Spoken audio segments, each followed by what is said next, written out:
선생님들 안녕하세요. 저는 유레카 통계와 분석의 박대호 연구원입니다.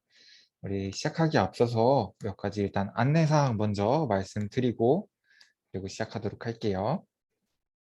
선생님들 지금 제 목소리는 잘 들리시죠? 네. 아까 이제 원재필 선생님께서 잘 들리신다고 하신 거 봐서는 지금 아마 대부분 선생님들께서 제 목소리가 잘 들리실 거예요. 네, 감사합니다. 어, 그리고 혹시나 선생님들께서 가능하신 분들은 선생님들 얼굴 보이는 캠 화면 켜주시면 제가 선생님들 표정 보면서 속도 조절을 너무 빠르면 천천히, 조금 느리면 조금 빠르게 진행을 하도록 할 테니까 혹시나 가능하신 분들께서는 선생님들 얼굴 나오도록 캠 화면을 켜주시면 네, 감사할 것 같습니다. 강제사항은 아니고요. 선생님들께서 혹시나 가능하신 분들이 있으시면 켜주시면 좋을 것 같아요. 그리고 오늘 교육은 선생님들과 앞부분에는 같이 실습으로 진행될 예정이에요. 네, 유레카에서는 모든 기능을 사용할 때 유레카에 로그인 하신 다음부터 사용을 하실 수가 있습니다. 지금 같은 경우에는 각 지역마다 로그인 하실 수 있는 방법이 조금 달라요.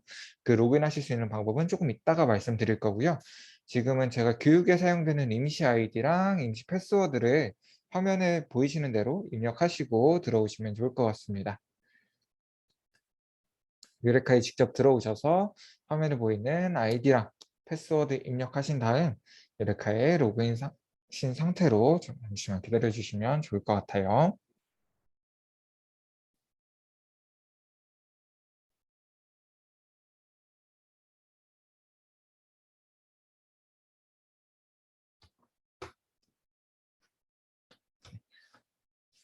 아마 대부분 선생님들께서 로그인 해주신 것 같아서 그러면 안내사항부터 한번 말씀을 드리고 시작을 해보도록 하겠습니다. 선생님들 로그인 다 되셨죠?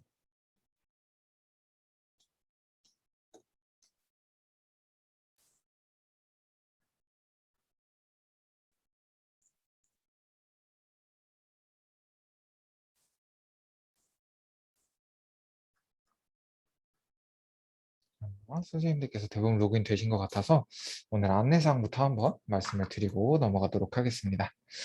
먼저 상시교육 일정 말씀드릴게요. 먼저 상시교육은 매월 둘째 주 목요일에는 설문조사 관련돼서 그리고 매월 넷째 주 목요일에는 통계 분석에 관련해서 교육이 진행됩니다.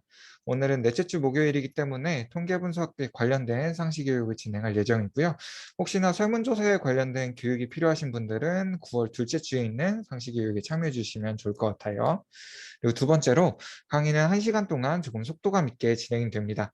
그래서 선생님들께서 혹시나 네, 아이디 잠깐 다시 보여드릴게요.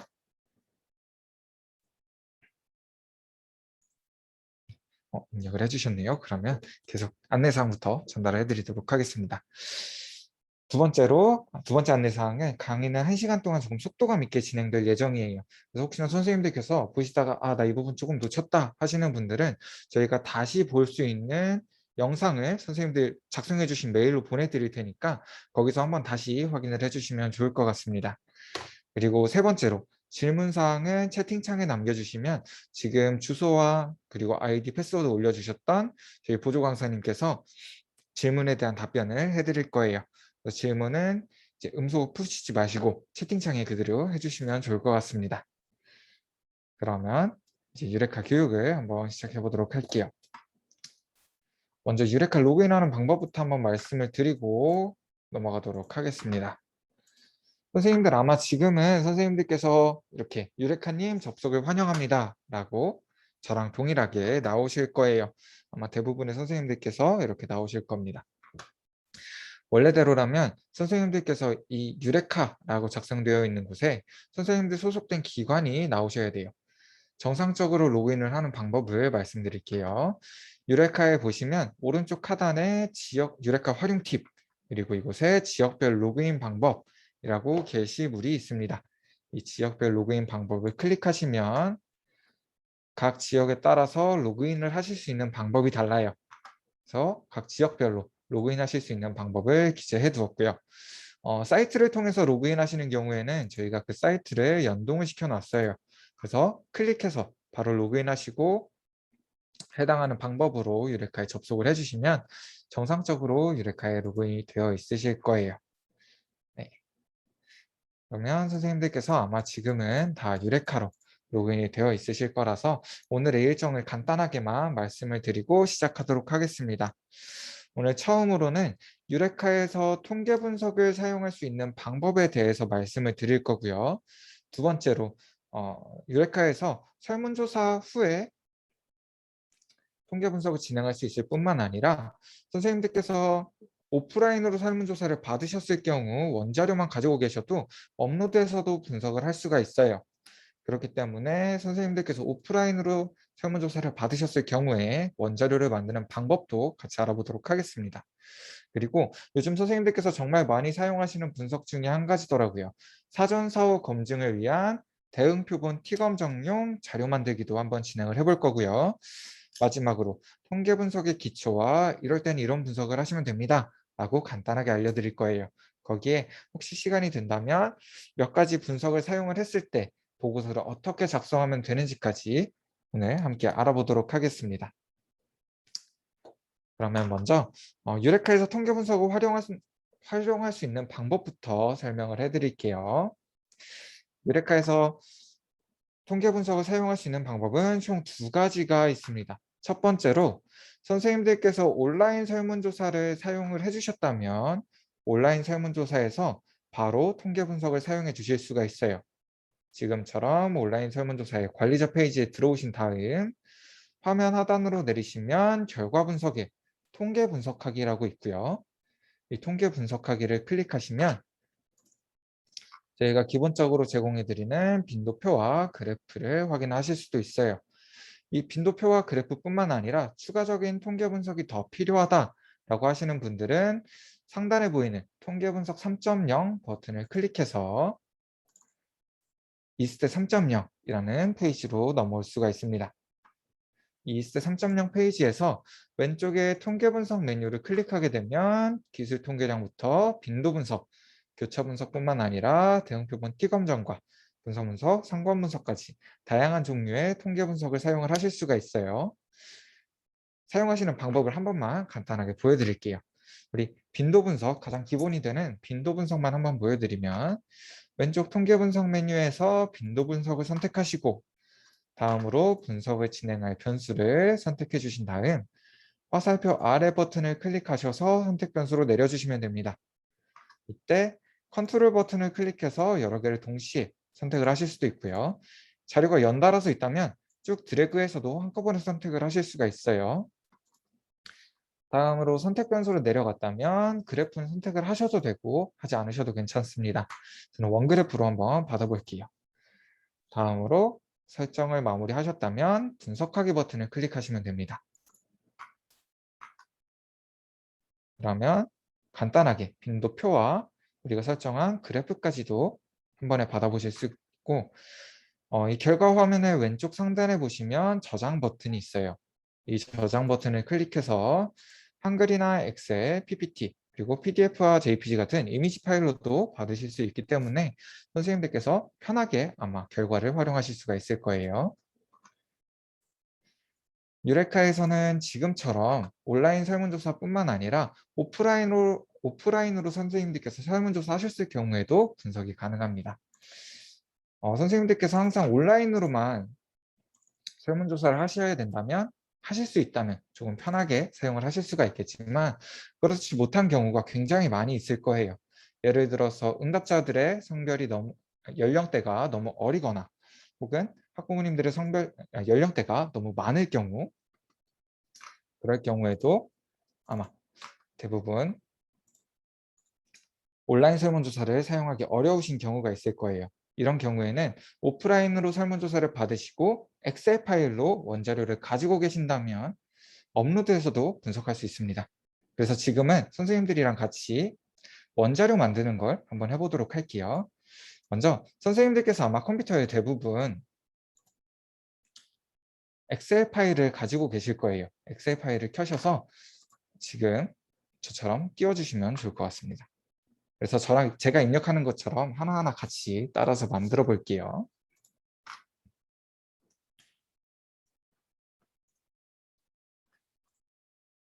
아마 선생님들께서 오프라인으로 설문조사를 받으셨다면 오프라인 설문지가 이렇게 쭉 쌓여 있게 될 거예요.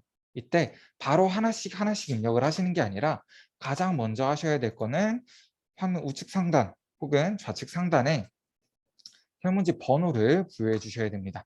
지금처럼 이건 1번 설문지 그리고 2번 설문지 이렇게 설문지 번호를 부여해 주셔야 돼요.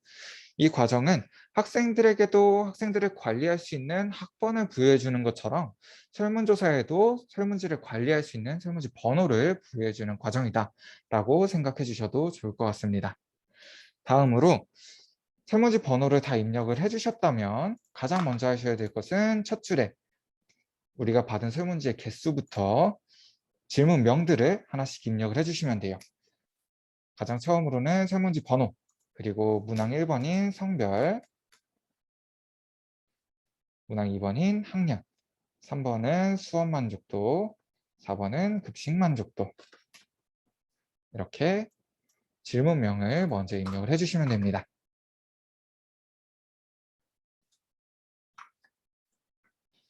다음으로 우리가 받은 설문지의 개수를 먼저 입력을 해주시는 게 편하실 거예요. 저는 10개를 받았다라고 생각을 해보고 설문조사를 10개로 입력을 해보도록 하겠습니다. 아마 선생님들께서도 여기까지는 다들 입력이 되셨을 거예요. 그러면 지금부터 설문조사를 하나씩 입력을 해볼게요. 먼저 1번 설문지를 보니까 성별은 1번인 남자였고 학년은 2학년, 수업 만족도는 4점, 급식 만족도는 5점을 준 학생이었습니다. 지금처럼 하나의 설문지를 입력하기 시작하셨다면 반드시 가로로 한 줄씩 입력을 해주시는 게 좋아요. 이제 가끔 선생님들께서 성별부터 쭉 다 입력을 하고 다음으로 학년을 쭉 입력하고 이렇게 세로로 입력하는 게 더 편하지 않냐라고 물어보시는 경우가 있으세요. 지금이야 설문지 개수가 적고 문항수가 많지 않기 때문에 비슷하게 느껴지실 수도 있지만 설문지 개수가 많아지거나 혹은 문항수가 늘어나게 되면 성별만 모두 다 입력하는 거죠. 그렇다고 끝이 아니에요. 다시 처음으로 넘어와서 학년을 1번 설문지부터 마지막 설문지까지 다 입력을 해줘야 됩니다.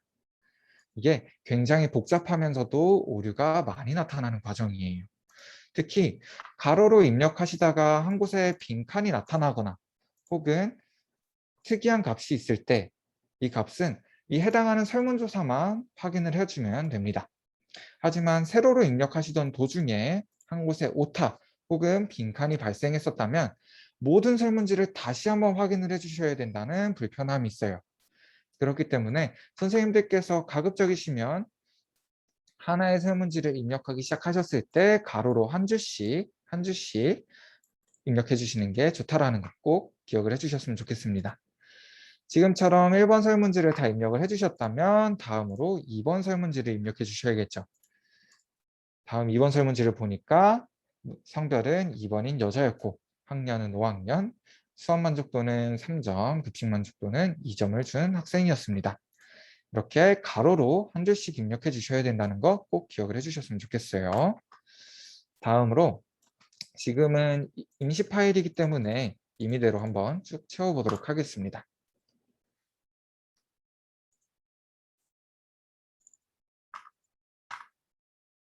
지금처럼 모든 칸을 다 채워주셨다면 원자료를 완성을 해주셨다면 저는 바탕화면에 원자료라는 이름으로 를 저장해 주도록 하겠습니다. 그러면 아마 선생님들께서도 저처럼 원자료라는 이름의 엑셀 파일이 생성이 되셨을 거예요. 그러면 이번에는 이 원자료를 한번 업로드하는 방법을 보여드리도록 하겠습니다.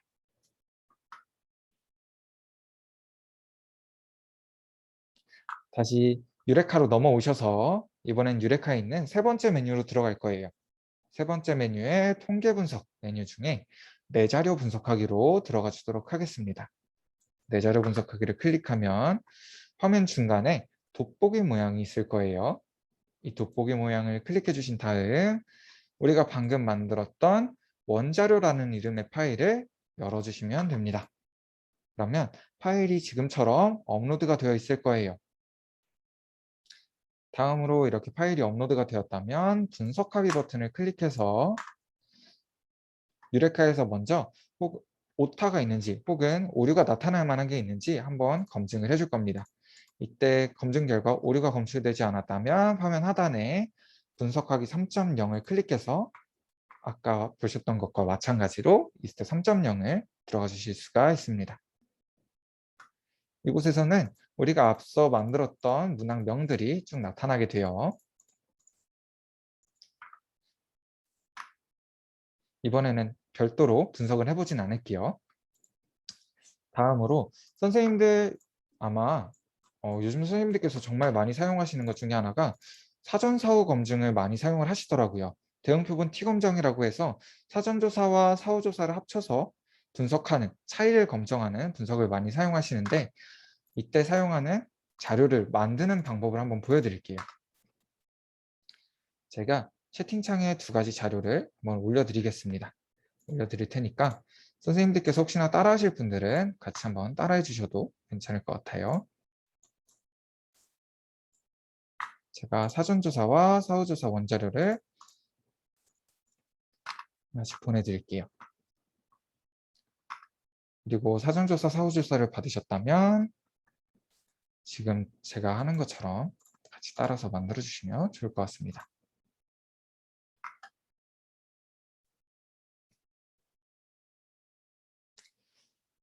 먼저 대응표본 T검정을 하기 위해서는 지금처럼 두 개의 자료가 필요해요. 왼쪽에는 사전에 대한 원자료가 한 가지 나타나야 되고요. 오른쪽에는 사후에 대한 원자료가 한 가지가 나타나야 됩니다.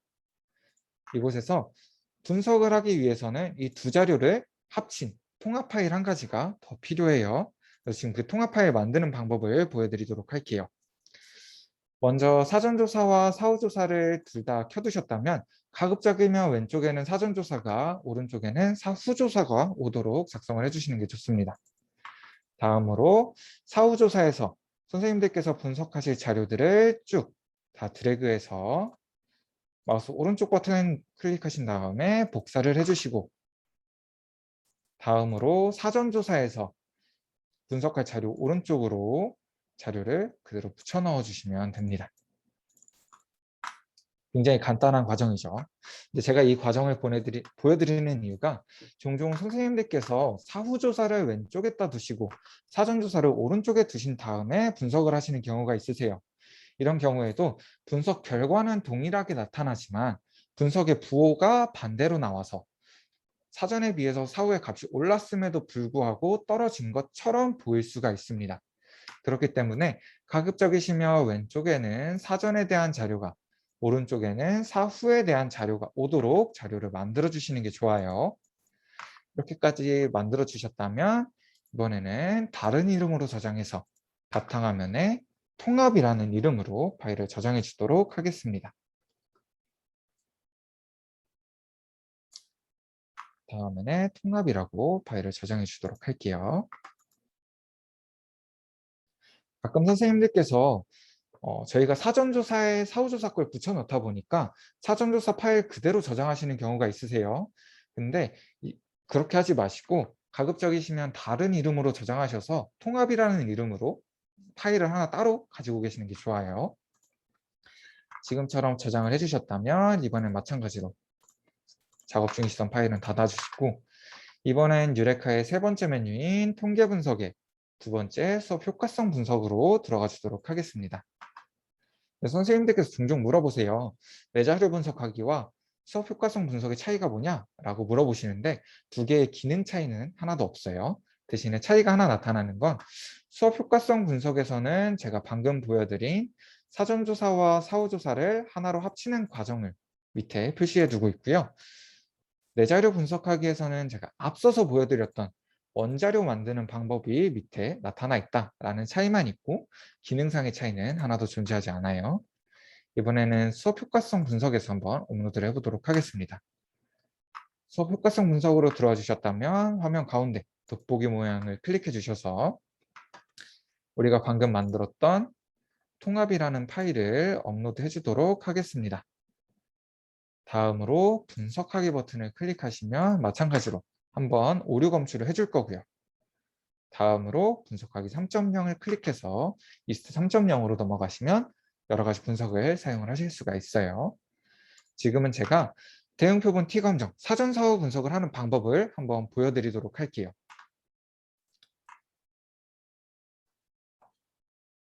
지금 저처럼 이스트 3.0까지 들어오셨다면 왼쪽에 통계 분석 메뉴를 클릭하셔서 이곳에 대응 표본 T 검정을 선택해 주실 수가 있을 거예요. 대응 표본 T 검정에 들어오시게 되면 여기서 반드시 동일한 문항에 대한 사전 사후 한 쌍씩만을 아래 선택 변수로 내려주셔야 됩니다. 예를 들어서 수업 만족도 사전에 대한 값을 선택 변수로 내렸다면 수업 만족도 사후에 대한 값을 선택 변수로 내리고 분석을 진행해 주셔야 돼요. 반드시 이렇게 한 쌍씩만 넣고 분석을 진행해 주셔야 됩니다. 가끔 선생님들께서 총 3쌍의 문항이 있으니까 6개의 문항을 한꺼번에 넣고 분석을 진행해도 되지 않느냐라고 물어보시는 경우가 있으세요. 하지만 대응 표본 T 검정 같은 경우에는 동일한 문항에 사전, 사후 한 쌍씩만을 넣고 분석을 진행해야 된다라는 거 꼭 기억을 해주시면 좋겠습니다. 지금과 같은 경우에는 수업 만족도와 교우 관계 만족도, 시설 만족도 여기 총 3쌍의 문항이 사전, 사후가 있기 때문에 총 3번의 분석을 진행을 해주셔야 되는 거예요. 그러면 지금은 수업 만족도만 가지고 한번 분석을 해볼게요. 수업 만족도에 대한 사전과 사후를 넣고 분석하기 버튼을 클릭하시면 지금처럼 분석에 대한 결과를 확인을 하실 수도 있고 이 분석에 대한 결과 해석하는 방법은 제가 조금 이따가 알려드리도록 하겠습니다. 그러면 지금은 일단 선생님들과 함께 실습형으로 진행되는 건 여기까지 해보겠고요. 지금부터는 제가 간단하게 통계 이론에 대한 기초와 이럴 때 이론 분석 사용하시면 됩니다. 그리고 몇 가지 분석을 사용했을 때 보고서를 어떻게 작성하면 되는지 간단하게 한번 알려드리도록 하겠습니다.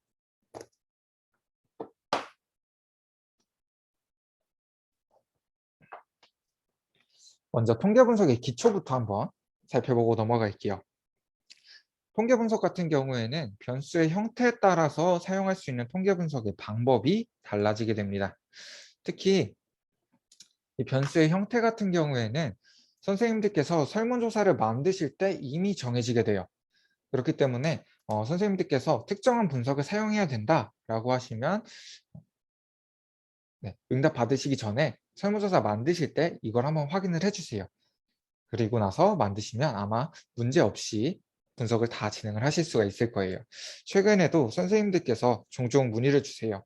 제가 특정한 분석을 사용을 해야 되는데 이미 응답도 다 받았고 사용을 해야 되는데 내가 어떻게 해야 될지 모르겠다라고 문의를 주시는 경우가 있는데 이럴 경우 대부분의 상황들에서는 해당 분석을 사용할 수 없는 형태로 설문조사를 작성하시고 응답 받으신 경우가 많이 있어요. 이렇게 해당 분석을 사용할 수 없는 경우에는 저희 입장에서도 도와드릴 수 있는 게 없습니다. 그렇기 때문에 선생님들께서도 설문조사 만드시기 전에 이 자료 한번 참고해 주시면 아마 도움이 많이 되실 거예요. 그럼 한번 확인을 해보고 넘어갈게요. 먼저 변수의 형태를 알아보기 전에 변수의 종류를 알아보고 넘어가도록 하겠습니다. 변수의 종류는 크게 2가지로 나누어져요. 먼저 나는 독립적이야. 내가 마음대로 변할 거야. 라고 이야기하는 독립 변수가 있고요. 독립 변수야 너가 변했네. 그럼 나도 같이 따라서 변해야겠다. 라고 이야기를 하는 종속 변수가 있습니다. 이때 독립 변수가 먼저 변하게 되면 종속 변수가 따라서 변하는 왼쪽에서 오른쪽으로의 큰 흐름이 생기게 되고요. 이 흐름에 어떠한 변수의 형태가 얹혀지느냐에 따라서 사용할 수 있는 통계 분석 방법이 달라지게 되는 거예요. 그럼 이번에는 변수의 형태를 한번 알아볼게요. 먼저 변수 중에 질적 변수라는 변수가 있습니다. 이 질적 변수는 숫자 자체가 아니라 숫자의 연구자가 부여해준 속성이 중요한 변수를 이야기를 해요. 예를 들어서 성별이나 종교, 지역 같은 게 질적 변수에 들어갑니다. 아마 선생님들께서 설문조사를 사용하실 때 가장 기본적으로 사용하시는 문항이 성별에 대한 문항일 거예요. 그래서 성별을 예로 한번 들어볼게요. 저희가 주로 성별에 대한 문항을 만들다 보면 보기 1번은 남자, 보기 2번은 여자로 두고 사용을 하게 됩니다. 하지만 보기의 순서를 바꿔서 보기 1번을 여자, 보기 2번을 남자로 두고 사용한다고 해도 설문조사의 응답을 받고 분석을 진행하는 데는 아무런 지장이 없어요. 가끔 이제 선생님들께서 나이가 많으신 선생님들께서는 에이 그래도 1번이 남자여야지 라고 말씀을 해주시는 분들도 계신데 분석하고 설문조사 응답을 받는 데는 1번이 남자든지 혹은 1번이 여자든지 아무런 상관이 없습니다. 특히 이러한 질적 변수 같은 경우에는 숫자를 중요하게 생각하지 않다 보니까 숫자가 상관이 없다 보니까 평균 점수를 사용하지 않아요. 다시 한번 성별로 예를 들어 볼게요.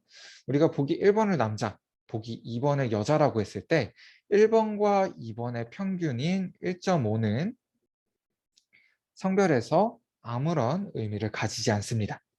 종종 학생들을 대상으로 이렇게 이야기를 하다 보면 학생들이 중성이잖아요. 약간 이렇게 이야기하는 친구들이 있어요. 하지만 중성처럼 어떤 특정한 속성을 하나를 더 부여해 주기 위해서는 보기 3번, 보기 4번처럼 별도의 보기를 만들어 주셔야 돼요.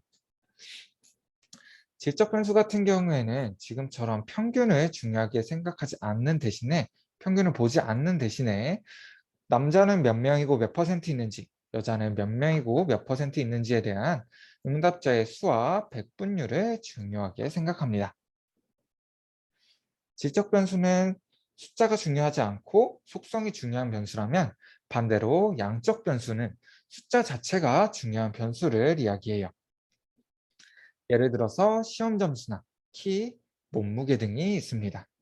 이 양적 변수 같은 경우에는 숫자 자체의 의미가 중요하다 보니까 평균과 표준 편차를 중요하게 생각합니다. 만약 우리 반에서 시험을 봤다라고 한다면 내가 우리 반 평균보다 얼마나 높은지 혹은 얼마나 낮은지가 중요하게 될 거고요. 우리나라에서 키의 평균이 낮다.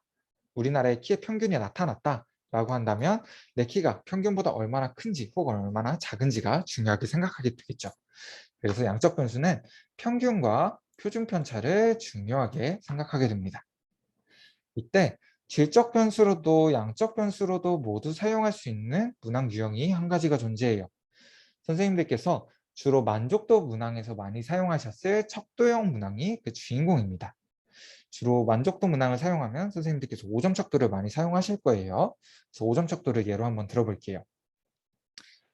5점 척도 문항을 사용하시게 되면 주로 1번은 전혀 만족하지 않는다부터 시작해서 5번은 매우 만족한다의 순으로 진행이 될 거고요.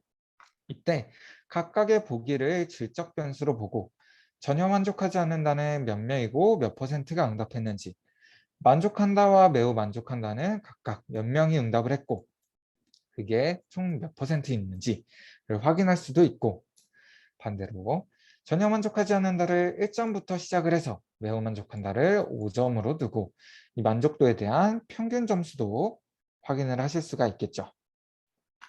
지금처럼 척도형 문항 같은 경우에는 질적 변수로도 양적 변수로도 모두 사용을 할 수 있기 때문에 선생님들께서 내가 특정한 분석을 사용해야 되는데 이 분석을 쓸 수 있을지 없을지 모르겠다 라고 하시는 경우에는 먼저 그 변수가 그 문항이 척도형 문항으로 바뀌는지 한번 살펴봐 주시는 것도 좋을 것 같아요. 척도형 문항으로 사용하게 되면 질적, 양적으로 모두 사용할 수 있기 때문에 대부분의 통계 분석 방법을 모두 사용을 하실 수가 있습니다. 그러면 이번에는 선생님들께서 저희에게 종종 물어보세요.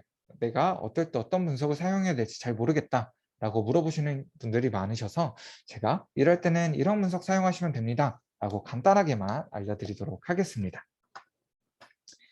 먼저 설문 문항에 대한 응답자의 수와 그의 비율을 알고 싶을 때 사용하는 분석이 빈도 분석이에요. 예를 들어서 남학생은 전체 응답자 중에 몇 명이었고 비율로는 몇 퍼센트 있는지, 또 여학생은 전체 응답자 중에 몇 명이었고 그 비율은 몇 퍼센트 있는지를 확인할 때 사용하는 분석이 빈도 분석입니다. 선생님들께서 이 빈도 분석을 가끔 이제 지나치시는 경우가 있는데 사실 이 빈도 분석은 가장 중요한 분석이기도 해서 가장 기본적인 분석이지만 중요한 분석이기도 해서 선생님들께서 설문조사를 받으셨다면 또는 보고서를 사용하셔야 된다면 반드시 들어가야 되는 분석 중에 한 가지예요. 특히 이 빈도 분석 같은 경우에는 내가 받은 응답이 어느 한 곳으로 치우치지 않았다라는 것을 증명할 수 있는 가장 기본적인 분석 방법이기도 합니다. 예를 들어서 나는 남학생과 여학생의 평균적인 의견이다 라고 이야기를 하고 싶어요. 하지만 성별에 대한 빈도 분석 결과를 보니까 남학생이 10%, 여학생이 90%의 응답 비율이었다면 이건 남학생과 여학생의 평균적인 응답이다 라고 하기보다는 여학생의 의견에 가깝게 나왔다 라고 이야기를 할 수가 있겠죠. 반대로 남학생이 47% 정도, 여학생이 53% 정도의 비율이 나타났다면 이건 남학생과 여학생의 평균적인 의견이다 라고도 이야기를 하실 수가 있을 거예요. 그렇기 때문에 선생님들께서 이 빈도 분석 같은 경우에는 모든 보고서에서 반드시 사용을 해주셔야 돼요. 다음으로 기술 통계량 분석을 한번 알아볼게요. 이 기술 통계량 분석은 설문 문항에 대한 평균과 표준 편차를 알고 싶을 때 사용하는 분석이 기술 통계량 분석입니다. 가끔 저희 쪽으로 문의 주시는 분들 중에 내가 평균을 구하고 싶은데 평균 점수라는 메뉴가 없다라고 물어보시는 경우가 있으세요. 평균 점수는 따로 메뉴에 나와 있지는 않고 기술 통계량 분석을 진행하시게 되면 평균과 표준 편차뿐만 아니라 다양한 종류의 통계량 값들을 한 번에 구해드리니까 참고를 해주시면 좋을 것 같습니다. 다음으로 한번 넘어가 볼게요. 이번에는 교차 분석이에요. 이 교차 분석은 문항 보기 간 교차 지점의 응답자의 수와 그의 비율을 알고 싶을 때 사용하는 분석이 교차 분석입니다. 이야기만 들으면 좀 헷갈리실 수도 있을 것 같아서 예시를 한번 들어드릴게요. 제가 사용한 문항이 1번은 성별에 대한 문항이었고 2번은 이벤트 참여 여부에 대한 문항이었어요. 이때 제가 궁금한 건 성별에서 여학생으로 응답한 사람 중에 학생들 중에 이벤트 참여 여부에 신청하겠다라고 응답한 인원이 몇 명인지 지금처럼 1번 문항과 2번 문항의 교차 지점에 대한 비율을 알고 싶어요. 이때 사용하는 분석이 교차 분석입니다. 단순하게 응답자의 수와 비율만 알고 싶다면 교차 분석을 사용해 주시면 되지만 내가 보다 보니까 이때 남학생이랑 여학생의 이벤트 참여 신청한 비율에도 차이가 있는지 확인하고 싶다라고 하실 수도 있죠. 이럴 때는 교차 분석에 카이제곱 분석 옵션만 체크를 해주시면 됩니다. 현재 유레카에서는 교차 분석의 한 가지 옵션으로 카이제곱 분석을 같이 제공을 해드리고 있어요. 그래서 그냥 비율과 빈도만 확인을 하시다가 내가 이거 차이도 한번 확인을 해보고 싶다. 차이가 있는지 없는지도 한번 확인해 보고 싶다라고 하시면 밑에 옵션만 체크를 해주시면 차이 여부까지도 함께 구해드리고 있습니다. 다음으로 한번 넘어가 볼게요. 이번에는 두 집단의 평균 차이를 확인하고 싶을 때 사용하는 분석이에요. 예를 들어서 남학생과 여학생이 될 수도 있고요. 또는 저학년과 고학년이 될 수도 있습니다. 지금처럼 서로 다른 두 집단의 평균 차이를 확인하고 싶을 때 사용하는 분석이 독립표본 T검정이에요. 서로 다른 두 집단일 때는 독립표본 T검정을 사용해 주시면 됩니다. 반대로 대상이 동일해요. 동일한 대상의 사전과 사후의 평균 차이가 나는지 확인하고 싶을 때는 대응 표본 T검정을 사용을 해주시면 됩니다. 요새 선생님들께서 정말 많이 물어보시더라고요. 대응 표본 T검정 어떻게 쓰면 되느냐? 해석은 어떻게 하면 되느냐? 라고 정말 많이 물어보세요. 그래서 이 부분은 제가 이따가 한번 알려드릴게요. 그래서 동일한 대상의 사전과 사후 평균 차이를 확인하고 싶을 때는 대응 표본 T검정을 사용을 해주시면 돼요. 한번 넘어가 볼게요. 이번에는 서로 다른 세 집단 이상이에요. 집단이 3개 이상으로 넘어갔을 때 이 평균 차이를 확인하고 싶다면 분산 분석을 사용해 주시면 됩니다. 예를 들어서 학교 급으로 나눠서 초등학교, 중학교, 고등학교가 될 수도 있고요. 학년으로 나눠서 1학년부터 6학년까지 또는 1학년부터 3학년까지 이렇게 세 집단 이상의 평균 차이를 확인하고 싶을 때는 분산 분석을 사용을 해주시면 돼요. 다시 한번 확인하고 넘어갈게요. 서로 다른 두 집단의 평균 차이라면 독립표본 T검정, 동일한 집단의 사전과 사후의 평균 차이라면 대응 표본 T검정, 서로 다른 세 집단의 평균 차이라면, 세 집단 이상의 평균 차이라면 분산 분석을 사용을 해주시면 됩니다. 우리 마지막이에요. 마지막으로 변수 간의 관계성의 방향과 그의 강도를 확인하고 싶을 때 사용하는 분석은 상관 분석입니다. 이야기만 들으면 조금 어려우실 수도 있을 것 같아서 제가 예시를 한번 들어드리도록 할게요. 저는 국어 수업 만족도가 높은 학생일수록 국어 시험 점수가 높게 나타나는지, 혹은 국어 수업 만족도가 낮은 학생일수록 국어 시험 점수가 낮게 나타나는지, 이 국어 수업 만족도와 국어 시험 점수 간에 어떠한 상관관계가 있는지를 확인하고 싶어요. 이때 사용하는 분석이 상관 분석이에요. 어떠한 상관이 있는지, 두 변수 간에 어떠한 상관이 있는지 확인하고 싶다라고 하실 때 사용하는 분석이 상관 분석입니다. 지금은 제가 알려드렸던 이 7가지 분석이 잘 기억나지 않고 너무 어렵다라고 생각을 하실 수도 있어요. 그래도 괜찮아요. 나중에 선생님들께서 특정한 분석을 사용을 하셔야 된다면 이 자료를 한번 참고를 해주세요. 그러면 내가 어떤 분석을 사용할 수 있구나, 혹은 내가 어떤 분석을 사용하면 되겠구나 라는 것을 조금은 쉽게 파악을 하실 수가 있을 거예요. 오늘은 이 분석들 중에서 가장 기본이 되는 빈도 분석과 기술 통계량, 그리고 요즘 선생님들께서 정말 많이 사용하시는 대응 표본 T 검정에 대해서 같이 분석은 어떻게 하면 되는지, 그리고 분석을 했을 때 보고서를 어떻게 작성하면 되는지 한번 간단하게 알아보도록 하겠습니다. 네, 먼저 빈도 분석부터 한번 알아보도록 할게요. 이 빈도 분석은 질적 변수의 분포와 특징을 확인할 수 있는 분석이 빈도 분석이에요. 앞서서도 말씀드렸던 것처럼 가장 기본이 되는 분석이기 때문에 선생님들께서 설문조사 사용하셨다면, 혹은 보고서를 작성하신다면 반드시 들어있어야 되는 분석 중에 한 가지입니다. 이 빈도 분석의 예로는 성별에 대한 분포, 남학생은 몇 명 있고 몇 퍼센트 있는지, 또 여학생은 몇 명이 응답을 했고 비율로는 몇 퍼센트 있는지를 확인하실 때 사용하시거나, 학교급의 분포로 초등학생은 몇 명이 응답을 했고 중학교와 고등학생은 각각 몇 명이 응답을 했는지 확인할 때 사용하는 분석이 빈도 분석입니다. 빈도 분석을 사용하는 방법을 한번 알아볼게요. 앞서서처럼 이 스텝까지 넘어가셨다면 이곳의 왼쪽 통계 분석 메뉴 중에 빈도 분석을 선택해 주시고, 변수 리스트에서 분석을 진행할 변수들을 화살표 아래 버튼을 클릭해서 선택 변수로 내려주시면 됩니다. 다음으로 그래프는 선생님들 필요에 따라서 선택을 해주시고, 분석하기 버튼을 클릭하시면 지금처럼 결과가 나타날 거예요. 이 결과를 보고서에 어떻게 옮기면 되는지 한번 보여드릴게요. 먼저 보고서를 확인하기 전에 보고서의 구성부터, 표의 구성부터 한번 살펴보고 넘어가도록 하겠습니다. 먼저 가장 왼쪽에는 우리가 사용한 변수가 나타나고요.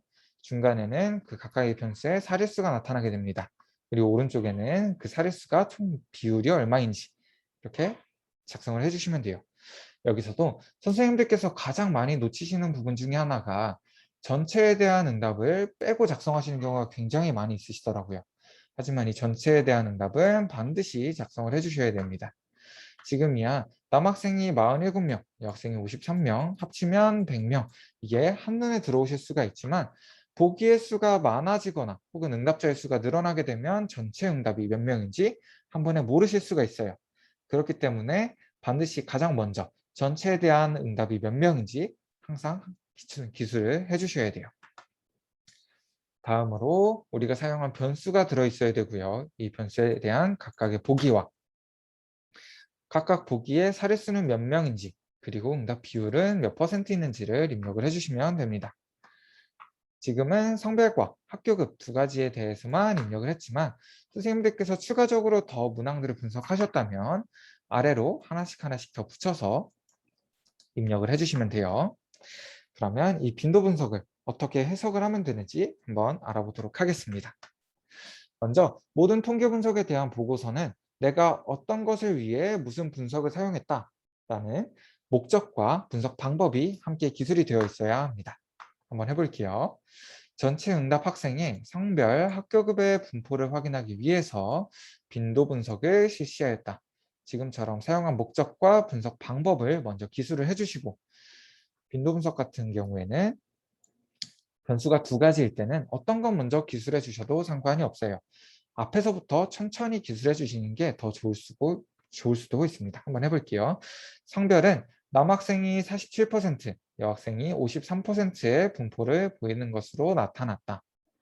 지금처럼 보기가 두 가지일 때는 순서대로 기술을 해주셔도 괜찮지만, 보기가 세 가지 이상으로 늘어나게 된다면 동일한 빈도끼리는 묶어서, 그리고 빈도가 높은 것을 먼저 설명을 해주시는 게 좋습니다. 계속해서 해볼게요. 학교급의 경우 고등학교가 34%이며 초등학교와 중학교가 각각 33%였다.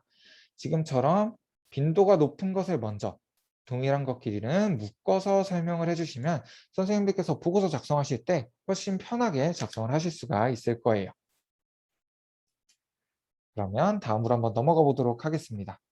다음으로 넘어가서 이번에는 기술 통계량 분석이에요.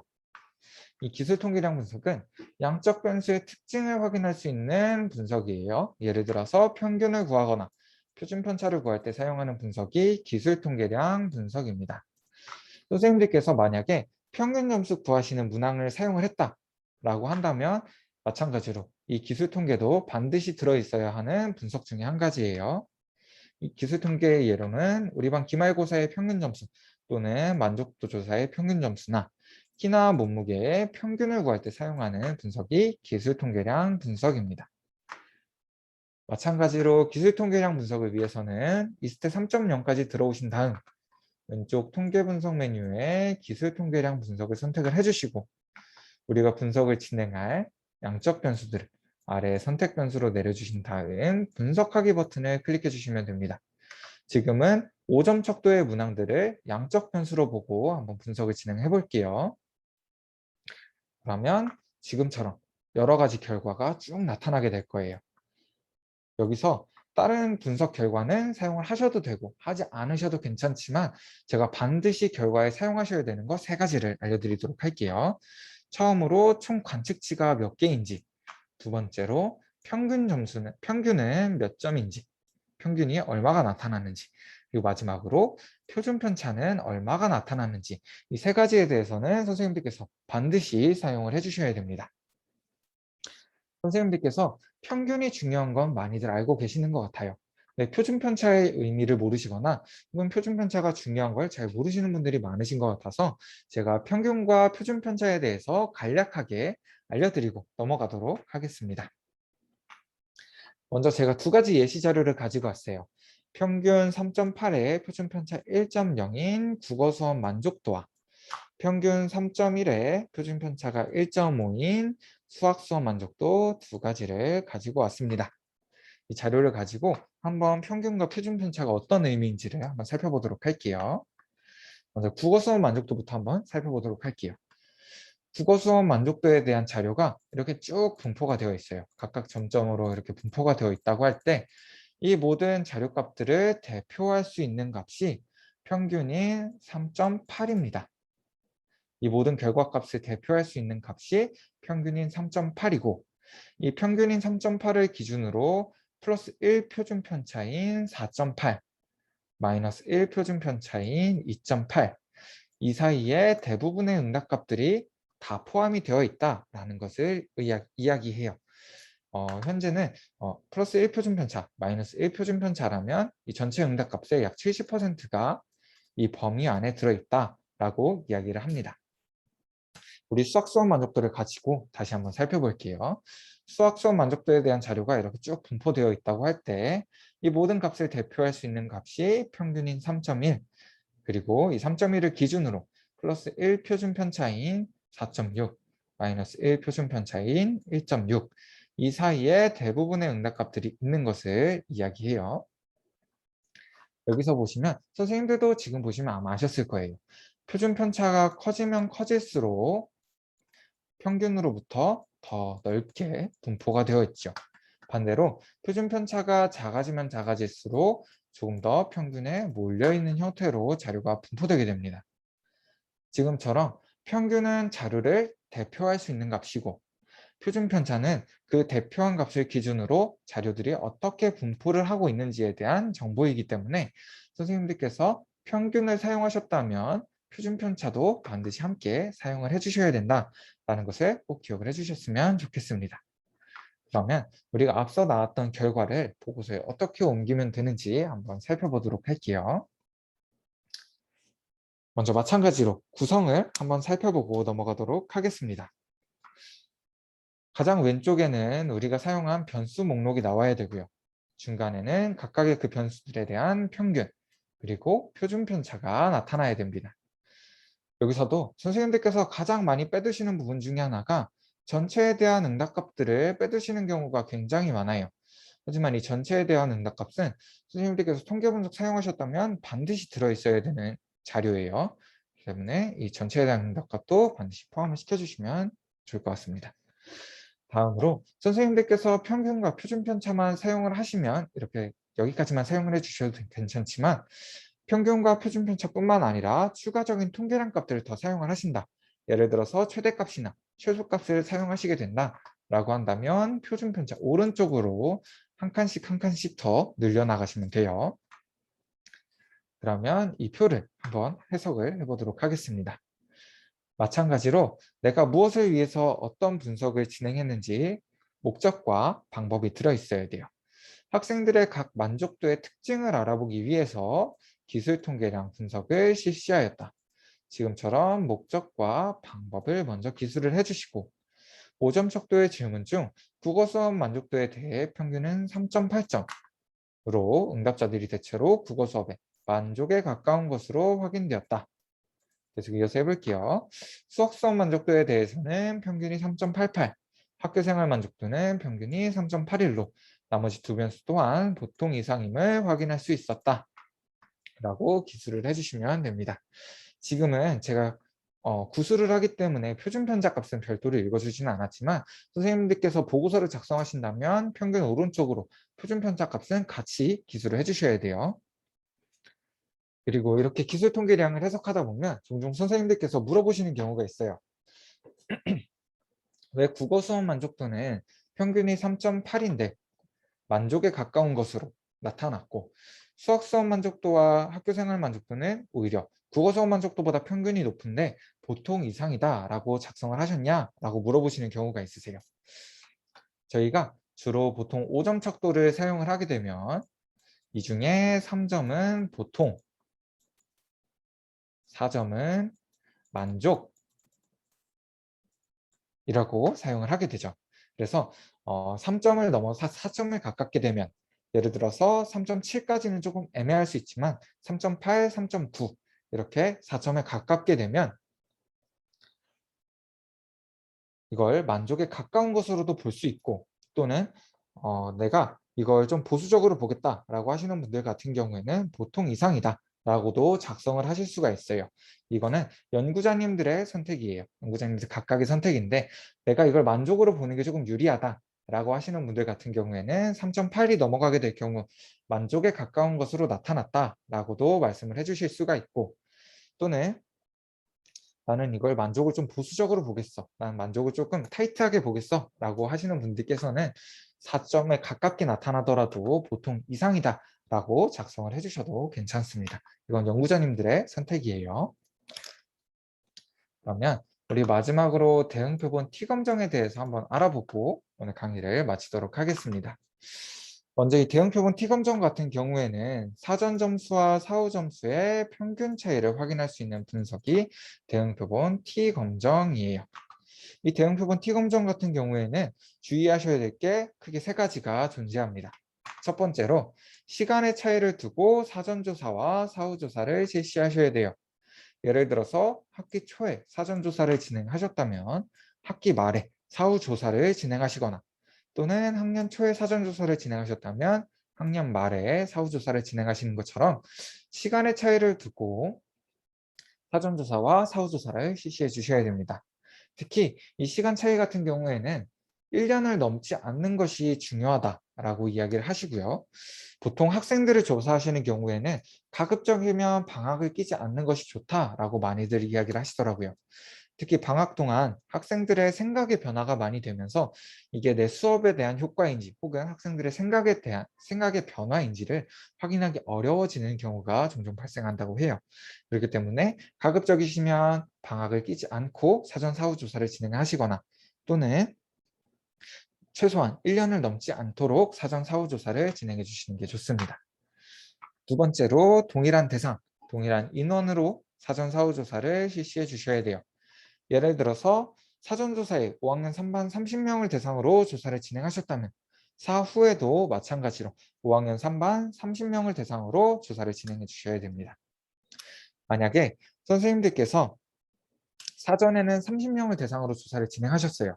근데 사후 조사를 하기 전에 3명의 학생이 전학을 가버려서 사후에는 5학년 3반 27명이 됐다라고 한다면 사전 조사하신 거에서 전학한 3명의 인원거를 모두 빼주시고 사전 사후 모두 5학년 3반 27명으로 맞춰주신 다음 분석을 진행해 주셔야 됩니다.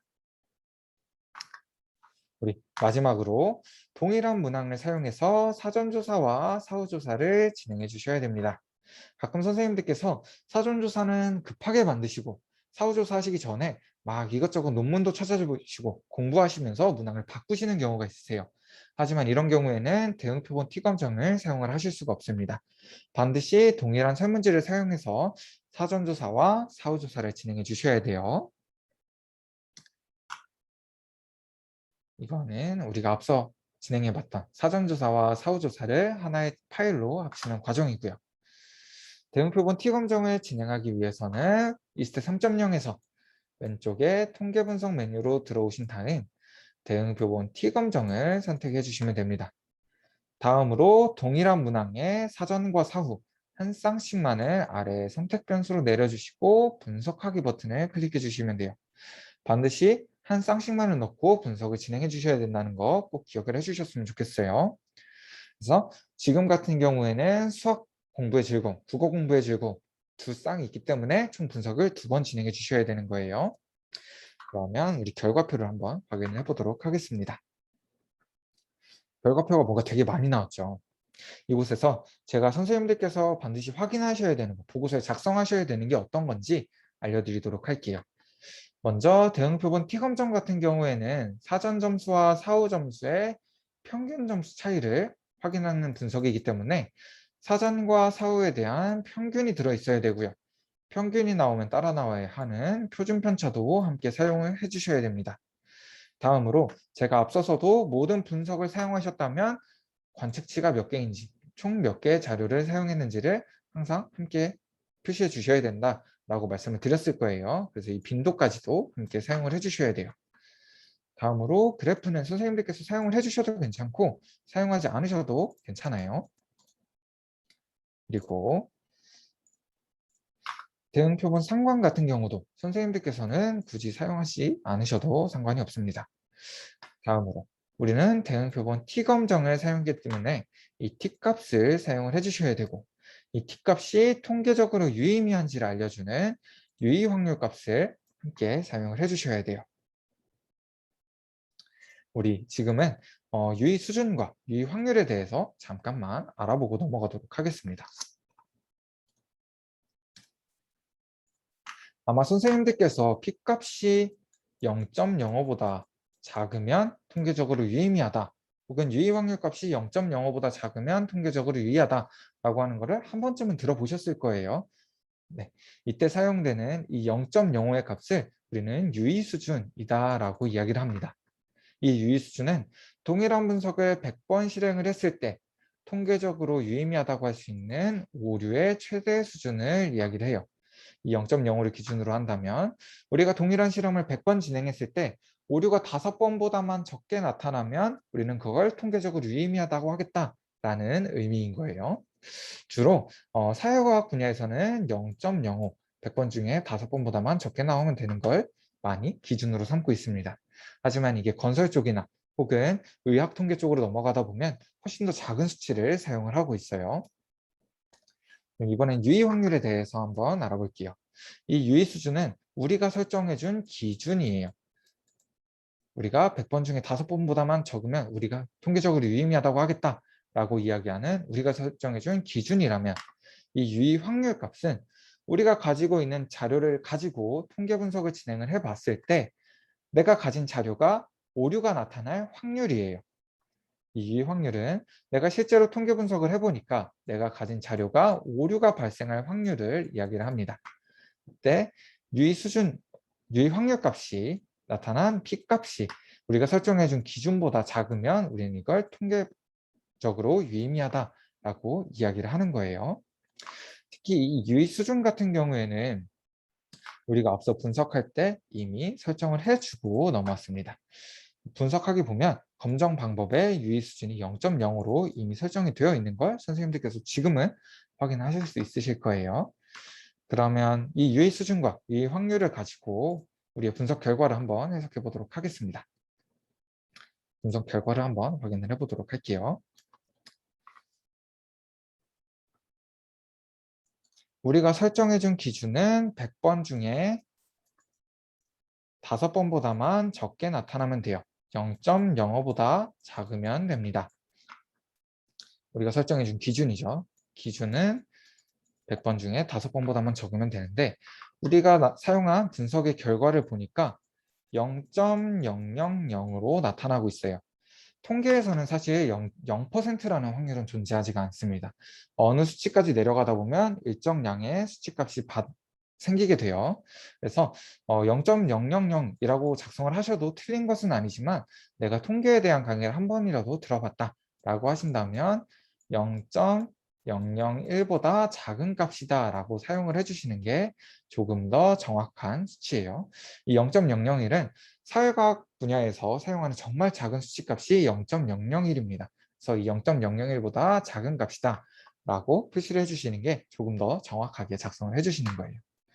우리 분석 결과를 보면 우리가 설정해준 기준은 100번 중에 5번보다만 적게 나오면 돼요.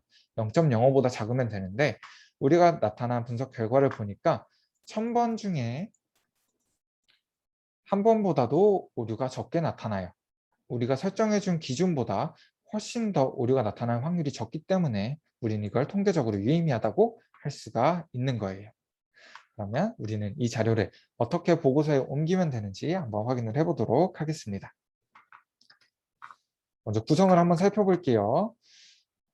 우리는 사전 점수와 사후 점수의 평균 차이를 확인하는 분석을 진행했기 때문에 사전과 사후의 평균이 들어가게 되고요. 이 평균이 나오면 함께 따라 나와야 하는 표준 편차를 같이 입력을 해주시면 됩니다. 다음으로 대응표본 T검정을 사용했기 때문에 T값이 나타나야 하고요. 이 T값이 통계적으로 유의미한지를 확인해주는 P값도 함께 사용을 해주셔야 됩니다. 여기서도 선생님들께서 많이 빠뜨리시는 부분 중에 하나가 전체에 대한 응답값을 빠뜨리시는 경우가 굉장히 많아요. 하지만 이 전체에 대한 응답값도 항상 함께 사용을 해주셔야 된다는 거 꼭 기억을 해주셨으면 좋겠습니다. 여기서 한 가지만 더 말씀드리면 T값 앞에는 여기서 유일하게 마이너스라는 부호가 붙어 있는 것을 선생님들께서도 보실 수가 있을 거예요. 이제 이 T값 앞에 마이너스 같은 경우에는 주로 사전에 비해서 사후에 결과값이 올랐을 때 마이너스라는 부호가 붙게 됩니다. 실제로 최근에 저희한테 설문지 검토를 보고서 검토를 부탁하신 분이 계셔서 제가 이걸 쭉 보다 보니까 분명 사전에 비해 사후에 평균값이 올랐는데 T값 앞에 마이너스라는 부호가 없는 거예요.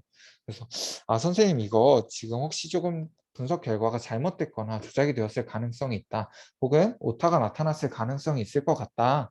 라고 말씀을 드렸더니 선생님께서 T값 앞에 있는 마이너스 부호가 너무 불길해서 제가 다 떼버렸어요 라고 말씀을 해주시더라고요. 하지만 이 마이너스 부호 같은 경우에는 사전에 비해서 사후에 증가했을 때, 평균값이 증가했을 때 대부분의 경우 긍정적인 값으로 많이 사용을 하기 때문에 반드시 이 마이너스 부호가 나타나셨다면 함께 붙여서 작성을 해주셔야 됩니다. 그러면 이 값을 한번 해석을 해볼게요. 먼저 나는 국어 공부하는 것이 즐겁다라는 문항에 대한 학생들의 사전, 사후 응답 차이를 분석하기 위해서 대응표본 T검정을 실시하였다. 지금처럼 목적과 방법을 기술을 해주시고 분석에 대한 결과 사전조사에서는 평균이 3.05점이었으나 사후에서는 3.85점으로 약 0.8점 향상된 것이 통계적으로 확인되었다. 사전에 비해 사후에 0.8점 향상된 것은 저희가 눈으로도 확인이 가능합니다. 하지만 우리는 이걸 통계적으로 확인했기 때문에 그 증거가 되는 T값과 유의 확률 값을 함께 작성을 해주셔야 되고, 이제 여기까지 작성을 해주셨다면 결론을 맺어주셔야겠죠. 따라서 나는 국어 공부하는 것이 즐겁다 라는 문항에 대한 학생들의 응답 점수가 사전보다 사후에서 유의미하게 증가하였다고 할 수 있다. 이렇게 결론을 맺어주실 수가 있습니다. 사실 저희가 보고서를 제출하시는 분이 통계를 조금이라도 알고 계신다라고 한다면 여기까지만 작성하셔도 아무런 문제가 되지 않아요. 하지만 주로 저희가 보고서를 드리는 분들은 통계에 대해서 모르시는 분들이 많으시죠. 이런 분들께 여기까지만 작성을 하신다면 조금은 불친절한 보고서로 마무리가 될 수도 있습니다. 그래서 즉 이후에 한 가지 문항을 더 추가시켜 주셔서 완성적으로 보고서를 작성해 주실 수가 있어요. 즉 국어 특성화 수업은 학생들의 국어 과목에 대한 흥미를 증진시키는데 효과적으로 기여하였음을 알 수 있다. 이렇게 내가 한 수업이 학생들에게 이렇게 도움이 됐다라고 하나의 문장을 더 넣어주시면서 선생님들의 노력 결과도 한 번 더 보여주실 수가 있고 보고서를 받아보시는 분들 입장에서도 훨씬 더 편하게 보고서의 결과를 확인하실 수도 있을 거예요. 네. 오늘 이렇게 간단하게 통계 분석에 대해서 알아봤고요. 혹시나 선생님들께서 통계 분석을 하시거나 또는 설문조사를 사용하시거나 유레카를 사용하시면서 궁금하신 부분이 있으시면 언제든 저희 쪽으로 연락 주세요. 저희가 궁금하신 부분에 한해서는 최대한 도와드리도록 하겠습니다. 1시간 동안 같이 고생해 주셔서 감사하고요. 궁금하신 사항 있으시면 질문이 있으시면 지금 채팅창에 남겨주셔도 괜찮고 또는 저희 쪽으로 연락 주셔도 괜찮아요. 1시간 동안 함께 고생을 해주셔서 감사합니다. 네, 고생하셨습니다.